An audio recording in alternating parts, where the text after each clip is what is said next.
upcoming collection of mine called Resisting Madness from Death's Head Press out later this year. So it's a short story called By the Throat. Roman shuddered as her nails found the small of his back. This is it, he thought, cringing. She's touching me again.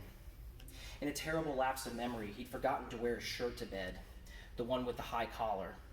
It was the only thing that saved him from her touch, her needs. But with his bare back now exposed and his own needs to eventually be satisfied, he wasn't sure if he had the strength to stop her. God damn her. He didn't want it, not tonight. If given the choice, not ever again. After their last time, he was finished with his wife's foreplay, her rambunctious lovemaking, and her unruly hands. In moments, her fingers slinked up his back, like the delicate legs of a spider, forcing Roman to tremble.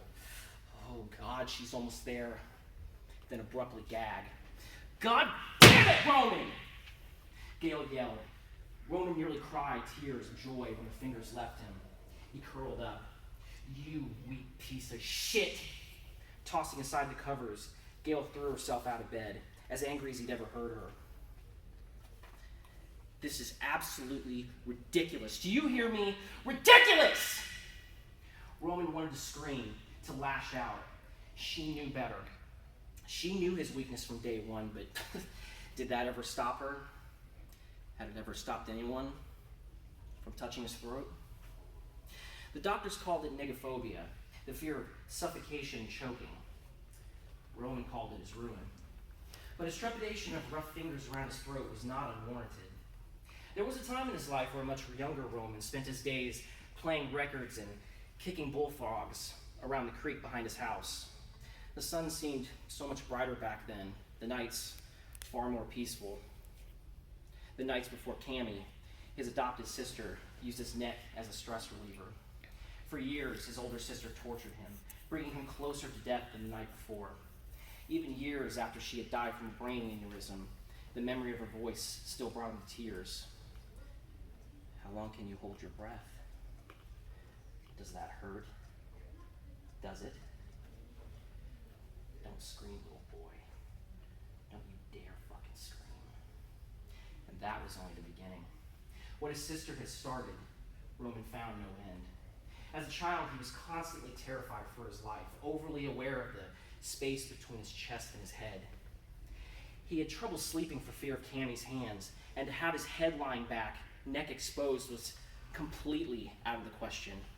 Everyday actions like hugging and kissing became a struggle. Girls never wanted to stick around. Friends left him. His parents, blissfully unaware of Cammie's cruelty, had thought their son as moody and unhappy, though his frequent outbursts did little to help their views. Roman wanted to believe that marriage would change him, but it only intensified his fear. The act of lovemaking proved to be nearly impossible, continually straining his relationship with Gale. But, lucky for him, Gale wouldn't quit easy. For years, she attempted to help him, was supportive, even accepting of his phobia. Still, love couldn't conquer all. With the birth of his twins, Scott and Harrison, a new set of challenges emerged. Children with their tiny hands, always pick me up, hold me, hug me. Why wouldn't they just leave him be? Are you even listening to me? Gale smacked the bed, snapping him back to reality. Listen to me, you stupid bastard! With a quick jerk, she ripped the comforter from the bed, exposing Roman to a room constricting with her anger. He groaned, curling tighter into himself. I've had it, Roman, she growled, crawling up behind him. Her breath was hot against his back. I've put up with your fucking nonsense for 13 years. 13 years! Every single day, I've been patient with you. I've listened to your whining, gave you the alone time, the space when you needed it. I've even managed to distance your children from you, so God forbid they wouldn't touch you or kiss you or do anything normal that would resemble some sort of real relationship. And for what? Just so you can stay inside your little fear-filled bubble, all by your lonesome. Well, I've had it. Gale climbed off the bed. How does it feel? Knowing that you've driven your own children away from you, that your parents don't even speak to you anymore. You're a goddamn stranger in your own house, in your own life. And all because of that neck of yours. Pathetic. Roman was disgusted with her words, but even more disgusted with himself. How long had it been since he'd spoken to his parents? Been invited to a party? Had he really been that selfish? My little boys, he thought. They were growing up so fast. Not long before they started forming their own opinions. What would they say about their old man? Gail searched for her slippers. This is the last straw. I thought, hey, maybe I would try one last time and help you forget your problem, and maybe we could beat this thing. But obviously I was wrong. I guess we were all wrong to help. She located her shoes and sat on the corner of the bed to slip them on. She laughed harshly. Well, don't you worry, my loving husband. We'll all be gone shortly. Shivering, Roman broke from his paralysis and rolled over toward his wife. He was surprised to find her nude. He stared at her, taking her in as though he had not seen her in years. She was still beautiful, though her patience had been stretched to its limit. Gail remained as attractive as the day they'd met. I mean, maybe a few pounds heavier with some stretch marks that she still complained about. And her long blonde hair had grayed some. And those wrinkles. Had he caused those? She stood up and slipped on her pink robe. I should have listened to everyone. They told me never to marry that fucking freak. I'm sure I can find someone else. I can find a real man to satisfy me. Roman cringed, her words burning his core. Was she really going to leave him? The contemplation of her not sharing their bed was terrifying, but the thought of her sharing someone else's, in someone else's arms? Gail stomped toward the door. Wait! Roman quickly sat up. Gail stopped and slowly faced him. Her eyes spoke volumes. No. This is done. We're through. I may not get the last 13 years of my life back, but I'll be damned if you're going to let me waste another minute of my time. She moved for the door. Roman lunged and snatched her wrists, pulling her onto the bed. Let me go! She screamed, punching his chest. Let me go, damn you! He snatched her other wrist and held them both away from him. Please don't leave me. Please don't leave me, she mocked, twisting in his grip. You're fucking ridiculous. I'm sorry, Gail. I'm sorry. I will do whatever you want. You name it. I swear I can help. I swear I'll do anything. Please don't leave me. Another of her harsh laughs flattened him. Help?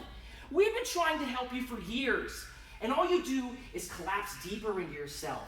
Face it, you're helpless. Roman panicked. He had to think of something, anything to keep her from leaving.